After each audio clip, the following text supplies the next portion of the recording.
আপনাদেরকে মাঝে মাঝে আমি একটা দোয়া পড়ার কথা বলি, যেটা রাসূল সাল্লাল্লাহু আলাইহি ওয়াসাল্লাম হাদিসে বলেছেন। সেটা হচ্ছে প্রত্যেক নামাজের শেষ তাশাহুদে আমরা দোয়ায়ে মাসুরা পড়ি।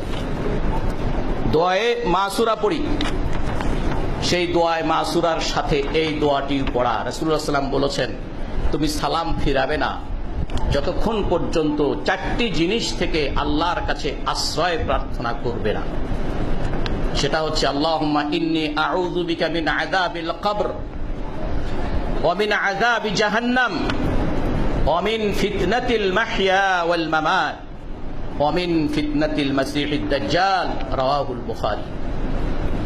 ইমাম বুখারী রাহমাতুল্লাহ আলাইহি তার সহিহ বুখারীতে এই হাদিস বর্ণনা করেছেন। তিনি বলছেন, রাসূলুল্লাহ সাল্লাল্লাহু আলাইহি ওয়াসাল্লাম বলছেন, চারটি বিষয় থেকে, চারটি বস্তু থেকে আল্লাহর কাছে পানা চাও, এটা না করে তুমি সালাম ফিরাইও না। সে চারটি বস্তু কি? আল্লাহুম্মা ইন্নী আউযু বিকা মিন আযাবিল কবর, হে আল্লাহ, কবরের আযাব থেকে তোমার কাছে পানা চাই, সাহায্য চাই। ওয়া মিন আযাবি জাহান্নাম, জাহান্নামের আযাব থেকেও তোমার কাছে সাহায্য চাই। ওয়া মিন ফিতনাতিল মাহইয়া ওয়াল মামাত, জীবন মৃত্যু, জীবনে যতদিন বেঁচে থাকি তখনও, আবার মৃত্যুর সময়ও যেই কষ্ট হবে, যেই পরীক্ষা হবে, সেই পরীক্ষা থেকে যেন আমি বেঁচে যেতে পারি, সেই সাহায্য তোমার কাছে চাই।